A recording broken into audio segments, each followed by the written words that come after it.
Alright, what's up YouTube? What I'm going to do now, this is the second part of that video. I showed you how crappy this knife is. I could show you here again, but you see how blurry it is.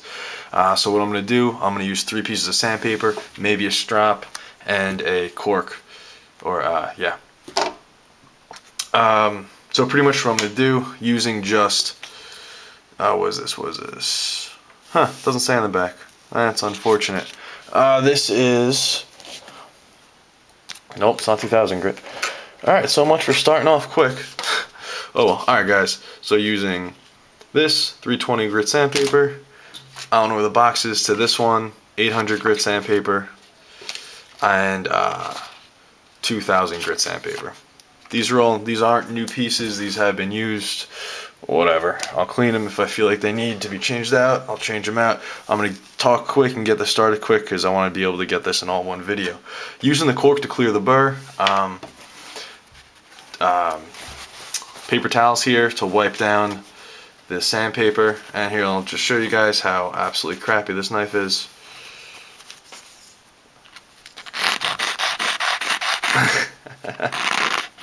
I mean, yeah, alright, so you get it. It won't even tear. It won't even really tear it. Alright, I'm going to shut up and get going now.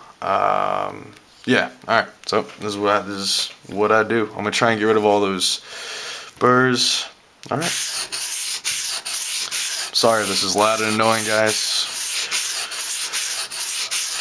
But pretty much with the sandpaper, I will be putting decent pressure on it right now. When you get later on, you know, stropping or a higher grit, you're gonna want to release pressure or ease up on the pressure as you go along. But especially on sandpaper and trying to remove all those nicks and chips and all that crap, I push pretty hard at first. Not hard, but you know, I give a decent amount of pressure. Alright, that was about 20 something strokes. And you could see, well, you can't see, here you go. White paper towel. Yeah, that's what came off of it. Yeah, right. I'm not even going to give you guys an update yet, we'll just see. You know, maybe I'll use my phone camera to give you guys periodic updates. So I don't have to cut this and we can just all do one thing. Or maybe I could break it down. Maybe I could break it down to the grits of sandpaper, what they do. Yeah, maybe I'll do that. So instead of having one ridiculously long video, I'll have a couple mildly long videos. Normally, I might be using 2 hands on a more expensive knife to get more tip control. However, I would also use a stone for that. The sandpaper does slide around on this piece of paper below it. So really just using one hand right now. When you get a stone, if it has like some rubber grips, you're able to then use 2 hands and guide it a little bit better. But let's see. Lay the edge back a little bit. And alright, gonna get started on this side again, not done yet. You can see how dirty the sandpaper is getting, maybe a couple more passes, and then probably going to need to clean it off. I might not get the best results, guys, just because I'm trying to do this quick. Normally I take my time. It takes me, you know, maybe half an hour to redo the last one like I showed you, which had horrible chips and crap in it. I'm going to try and do this in under 20 minutes.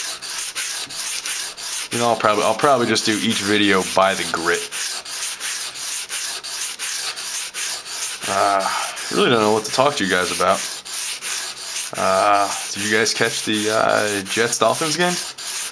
Not a fan of either team, but that looked like a pretty sloppy game to me.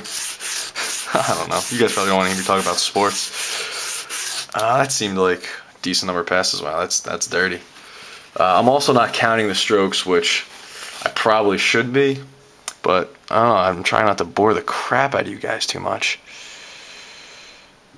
Decent, still not hitting the exact edge. It's getting better though. Definitely getting better. This, on something this bad, I had a knife this bad, which I showed you guys.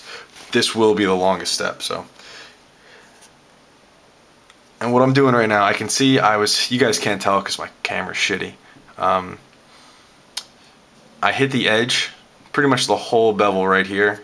However, on this side, it's a slightly different angle from the factory. and I didn't quite hit the very edge yet, so I'm going back. I'm going to keep doing it at this laid back angle until I do it. Because these knives don't need to be too tough. They're steak knives, you know, they're for food prep, they're for steak cutting. You want them to slice through food without crushing it.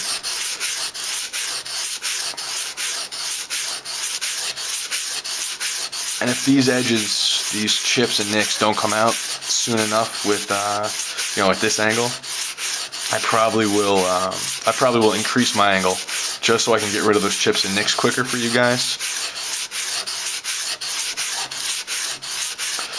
So generally when you're sharpening, especially when you're sharpening, let's say like a higher quality knife, like just a more expensive knife, and you want to keep as best of an edge as you can, you want to make it as identical to each other as each edge as you can, you're probably going to want to count strokes and do it a little more, a little slower at first, just to make sure you're doing it right, because you really don't want to mess up a real nice knife, an expensive knife. It's not that it can't be fixed, but you just probably don't want to mess it up.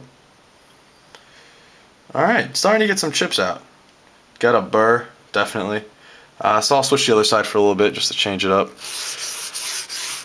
Because I'm doing it so fast, I'm not keeping a constant angle as well as I did on the other knife. But, you know, so you guys just have to excuse me for that. It's not going to be the best results, but the knife will cut well, and the chips will be gone. I think in the beginning I did this side more strokes, and it led to be a more laid back edge as well. Besides the fact that this edge, or the bevel on the side that I'm sharpening right now, was already laid back a little bit farther from the factory. I mean, these are cheap knives, I don't expect much from them. Yeah, you can see how laid back this side is compared to that side. Might be partially my fault, but it definitely came from the factory like that. Looks good though. Yeah, it looks damn good. Nice and shiny. But yeah, got to do a lot more work on this edge. Didn't build up a burr yet on this side just yet, but this is the side I want to do most work on, so I don't think I have to really worry about that too much. Oof, going on 7 minutes already. I'm going as fast as I can, guys. Maybe I should have got some, you know, like 200 grit or 1 something grit. I'm going to start using a steeper angle. Ooh. Oops. One thing to look with sharpening, besides just looking and see how the bevel is, while you're making the strokes, definitely listen. If you hear something louder for some reason, you know, that means there's more friction, there's more scraping. You probably changed your angle, and you're either hitting the shoulder of the bevel, or you're hitting the exact edge of the knife. You should also go slow at first, until you get your edge, or get your bevel angle proper. Because if you speed up too quick, you might hit the blade, you might hit the edge and like that, all that kind of jazz. So slower is definitely better at first. I just don't have time to be slower. You guys can't see that anyway. You'll have to excuse me for a second. Took out a lot of chips and rolls, definitely did. But some of the big ones remain. I'm going to increase the angle on this side as well now.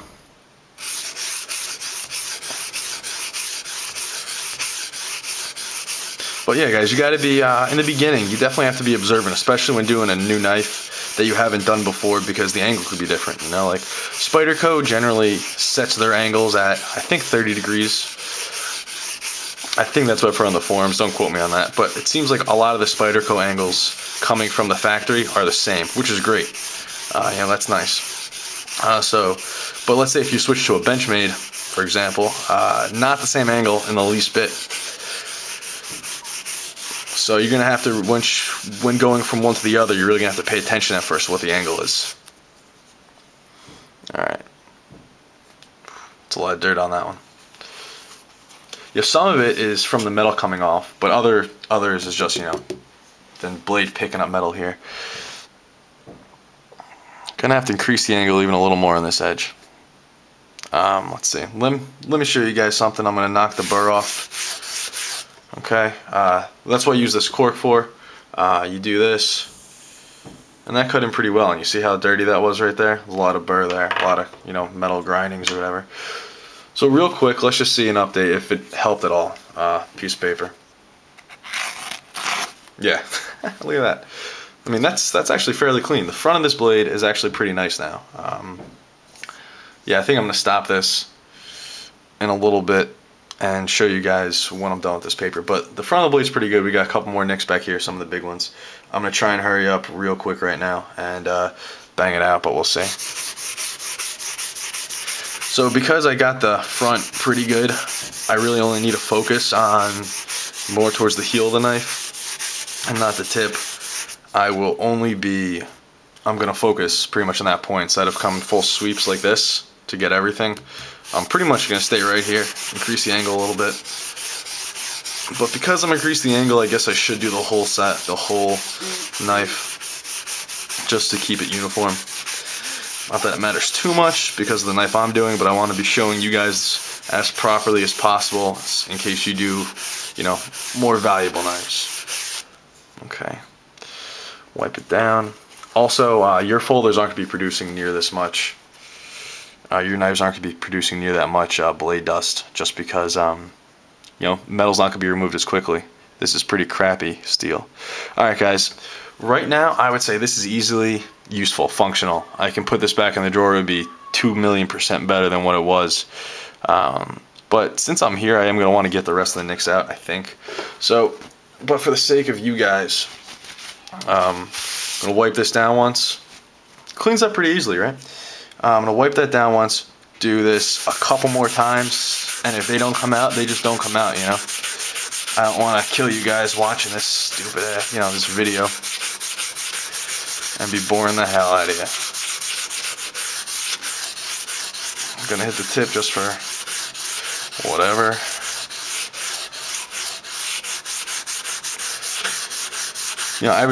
When I first started this, I was pretty crappy. You really get better, after the first week of doing it somewhat often, you really get better after the first week or two. I don't know why, it just kind of clicks. You find your rhythm, you find that stroke that you like to take, you find how it's comfortable for you to do it, and it kind of just comes together. So if you guys try this and you haven't been good at it, don't get discouraged. It'll definitely come around. It just takes a little bit of practice and time.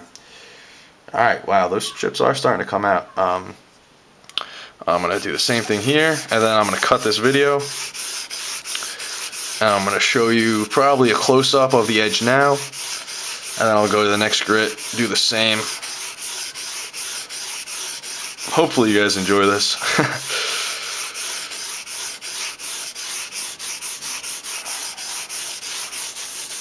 And yes, you should rotate the sandpaper probably every once in a while, because this side's not getting too much use. It's mostly this side, so you'll probably rotate it.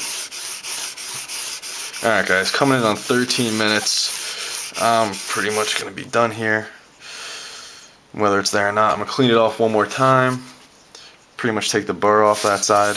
Couple of lighter passes. Burr off of here. Clean it. Pass it through the cork. If you guys want to know where you get the corks from, drink bottles of whiskey. That's where I get mine from.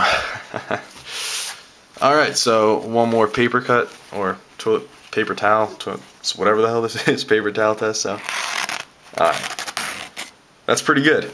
That's pretty good. I mean, that's definitely. I mean, you saw how much better that is. Alright, guys, gonna cut it off here, and show you a close up. Alright, guys, thanks for watching. Stay tuned.